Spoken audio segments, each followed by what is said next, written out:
Greetings folks, hello, Kilt-Man back again to haunt you, wearing the resplendent Ancient Mackenzie tartan. Quite a rare one that's the Ancient Mackenzie. You can get a modern variant, which I have, which is lovely, but it ain't got nothing on the original ancient one, which is so full of colours and depth and beauty. Right, what we're going to talk about today. Remember, I was doing a little sort of series on terror tracks, you know, haunting bits of soundtrack scores which really hit the mark when it comes to this time of year. Halloween, by the way, is now come and gone. Hey ho, but horror still exists. So now I'm going to look at the soundtrack to a film called Wolfen, which is based on a novel from the 70s called The Wolfen by Whitley Strieber. Yes, Whitley Strieber, the guy that was allegedly taken aboard an alien spacecraft and experimented upon. Yes, that guy. But that takes nothing away from this novel, which was... I still read this book over and over again. It is a fantastically terrifying tale. And the film is an adaptation of that, although it does take a few deviations. The film is directed by Michael Wadleigh. Michael Wadleigh, who made Woodstock. So this guy's liberal credentials are hip and fantastic. And what he does, he takes the basis of the book, which was that there is a pack of super intelligent wolves who in the book are the basis of the werewolf legend because they've got almost human faces, who've been preying on the sick, the needy and the destitute in New York City, Manhattan. And they make a mistake and they kill two cops, which incurs a police investigation which uncovers who they are and makes for a terrifying tale of many, many deaths and lots of suspense. The film takes a different tack. They are still super intelligent wolves called Wolfen. They are an offshoot. They are their own breed. Highly intelligent. They've got super senses. They're big. They're very aggressive. And they prey on the sick and the needy. But their hunting ground is in the South Bronx, which at the time of the filming, they filmed there extensively. Of course, since 9/11, that whole area has been really done up and renovated and is now like well, you can correct me if I'm wrong, but I've heard it's a rather desirable place to be. But it certainly isn't in the movie because it looks like Dresden. It looks like it's been blitzed. It's just rubble and for block after block of rubble and derelict buildings. And the Wolfen make their home there. That's their hunting ground because there's all druggies and destitute, homeless and what have you. And it's easy pickings for them. But the story revolves around a business tycoon called Christopher Veer is going to redo the whole area. And of course that means they're going to come under threat, the Wolfen.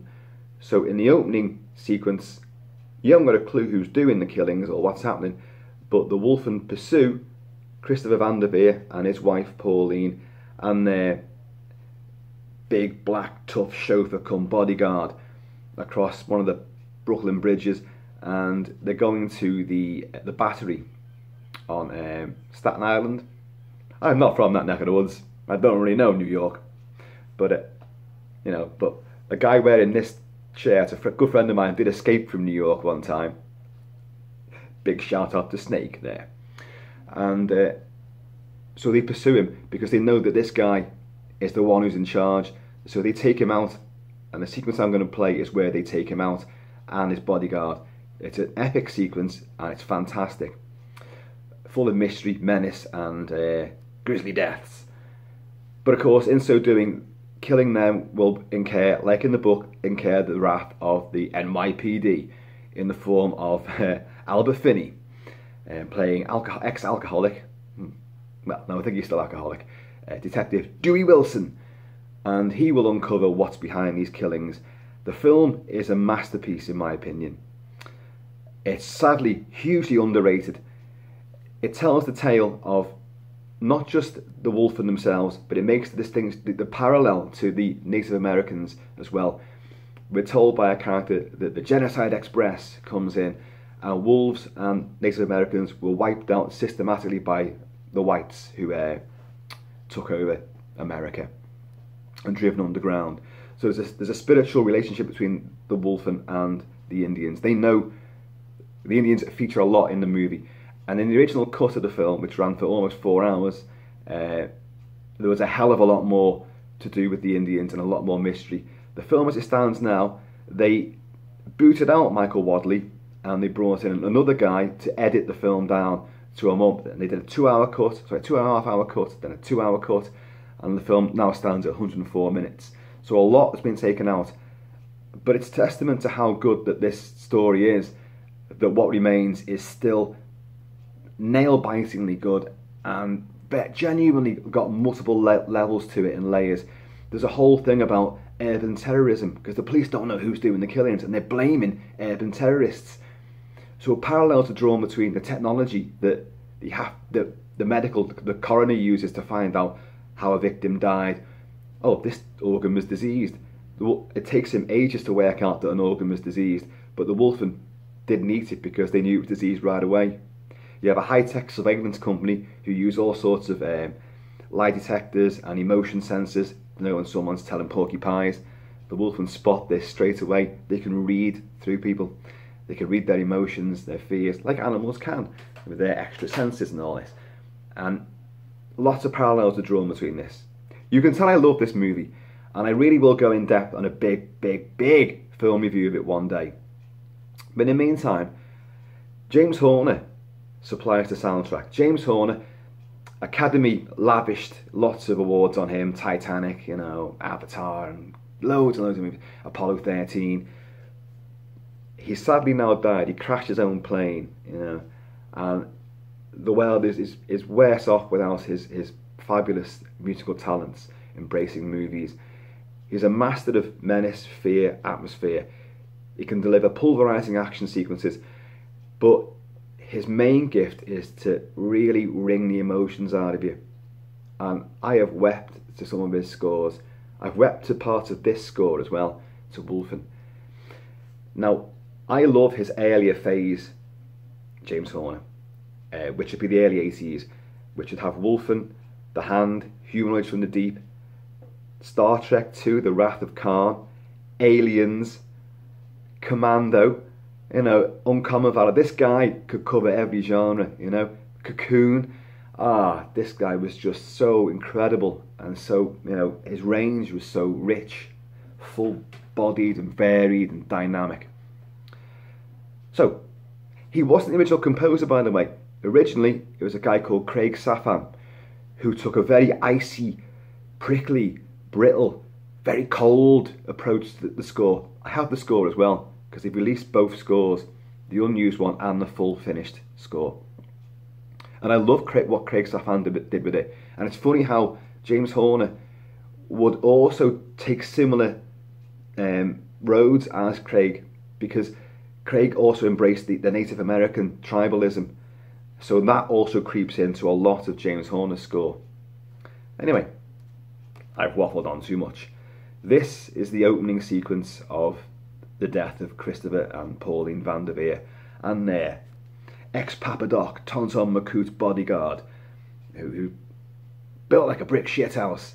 He can't even get a shot off. He gets his gun out when he sees the Wolfen, but before he can even fire it, they've took his hand off. It's just awesome. So let's hear this. It's called Van der Veer's Demise.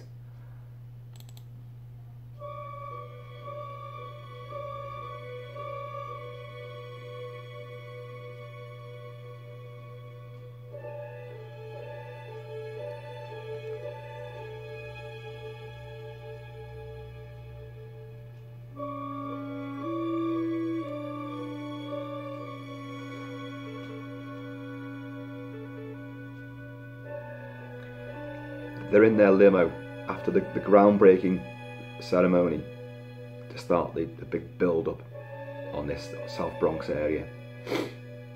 And they've had a bit of a party, a bit of coke in the back of the limo, not the fizzy kind.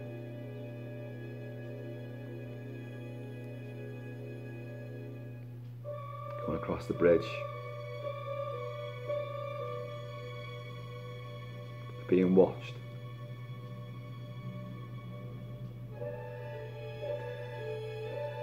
They're being watched by a Native American who becomes a suspect in the killings.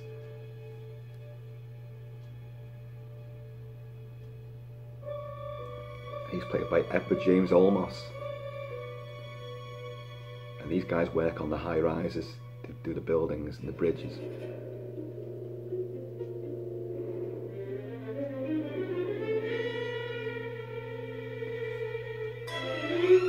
He's just held a bottle at their car going over the bridge, and then we see him, and he runs up, the supports of this bridge. Get a fantastic view of the old Manhattan with the Twin Towers still there. Just spectral.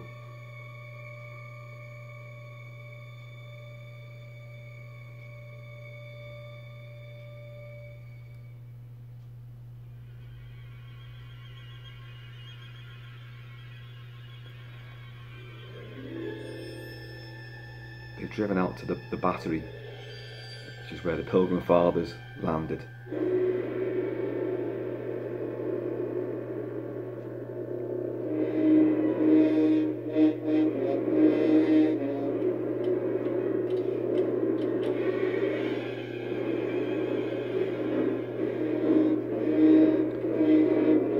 We see through the Wolfen's eyes, and they see in this, it's called praxis vision. It was an optical approach that they used to heighten emotional areas of people and the screen.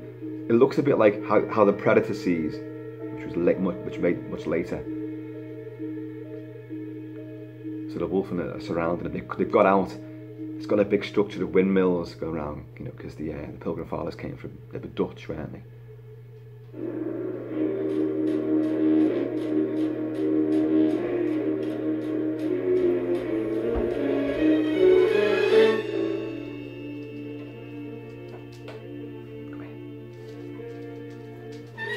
There's a Wolfen right here. Hello, love. Roxy.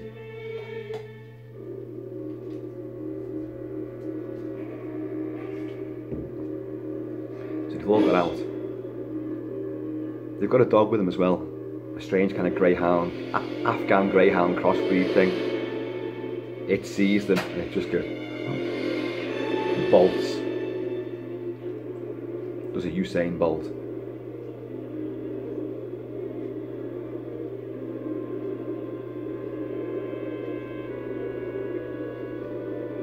Sitting there, you can't see it. There's an ear.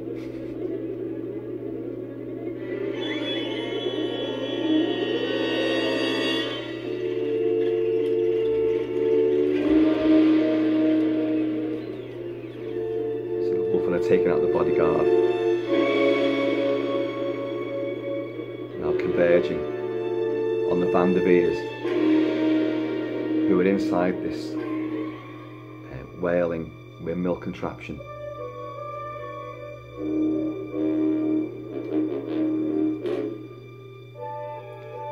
Horn and mixes, beautiful little tranquil moments. But he has this deep, guttural, menace undercutting it all the time.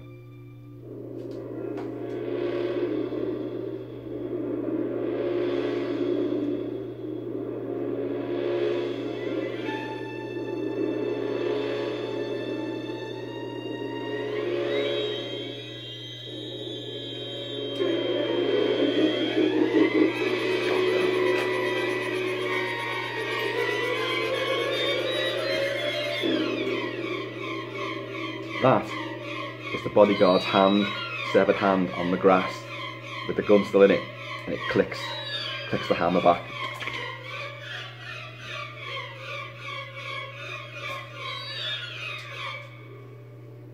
This track also segues into the sequence where Dewey Wilson is brought back onto the force because he's been kind of like, having a sabbatical because of his problems. This is the finding of the bodies.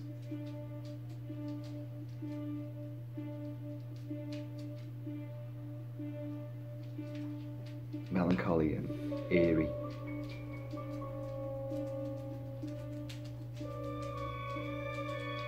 Yeah, it's captivating at the same time.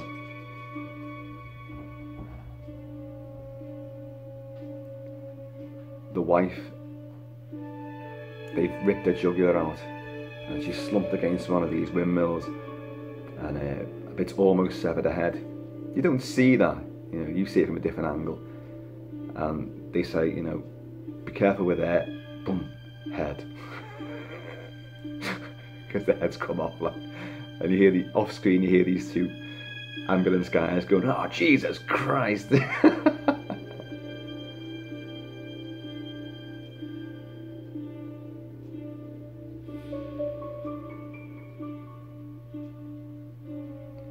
James Horner treats these things with such respect. He sees and feels far more than what you see on screen. He gives the emotional resonance. He hits the scene and he hits the overall ambience as well, and gives, you know, the vibe of the rest of the movie. You're gonna get that in every single cue. Now I'm going to take you to the climax. Almost the climax. This track's called Wall Street and the Wolves.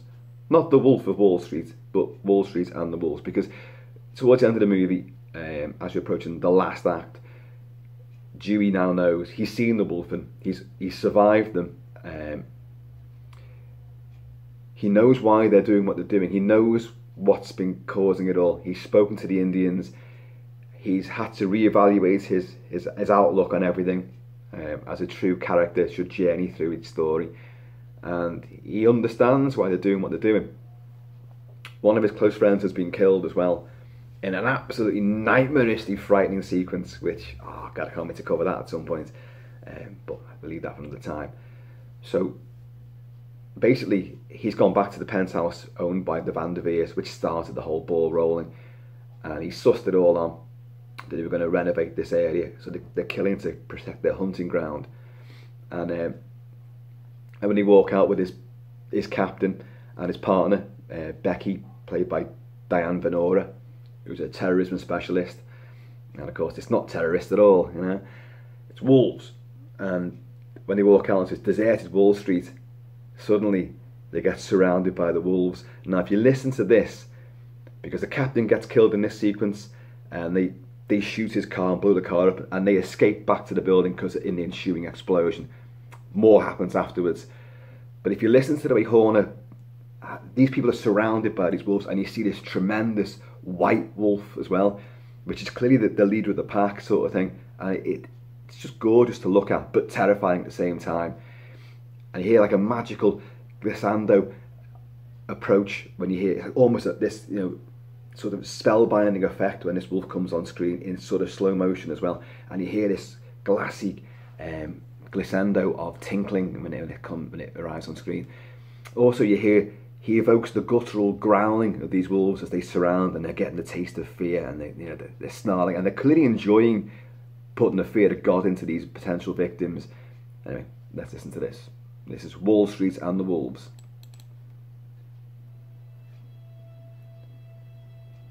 Suddenly realising something's not right. The street's deserted.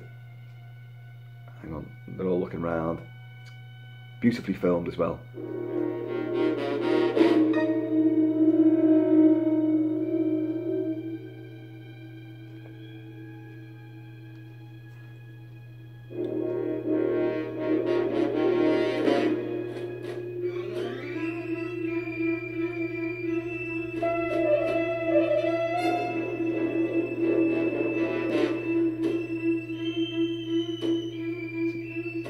Whistles of flutes and trumpets. It's tribal Indian that they're playing.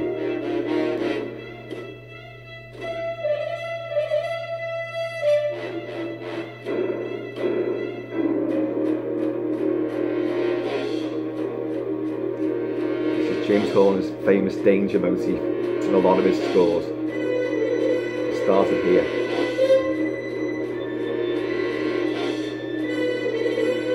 Circling.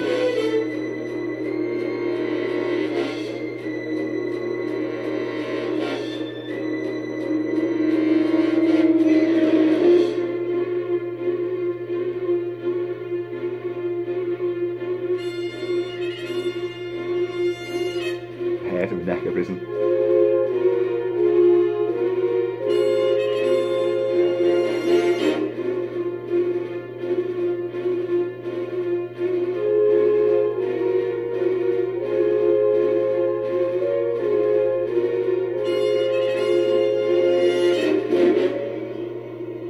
So looking deep into their eyes. Dewey's thinking, look, don't make a move. Don't get your gun. Don't do it.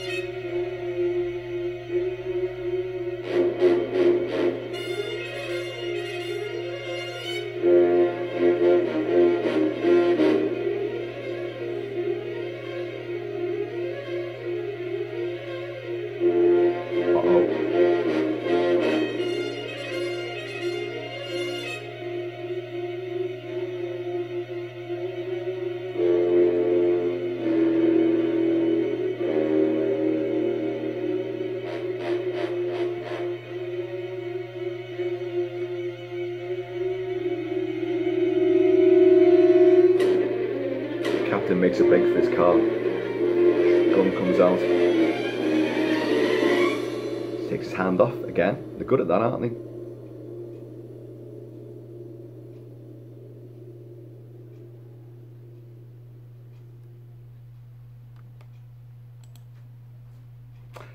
So, a couple of tracks there from James Horner's beautiful, also elegiac score to Wolfen from Michael Wadleigh.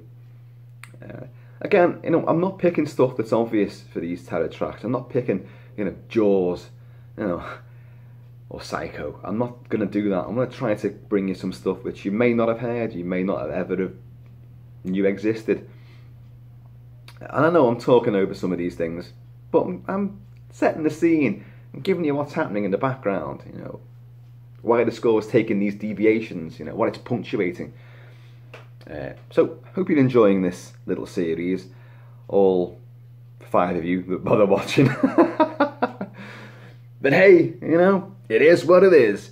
So I'll be back soon with more stuff, and I'm definitely going to cover this movie in depth because it is so worth it. It needs a re-evaluation, and there's often talk of getting a fuller cut together with a lot of this extra footage, and I really think, having watched the film a million times, I know where these bits are missed out. I can see where this would have gone on onto different tangents, have more scenarios. I can see where they've gone. The film as it stands now, it works perfectly well. You know, you don't think you're missing anything. It's only when you know what there was and what was cut down.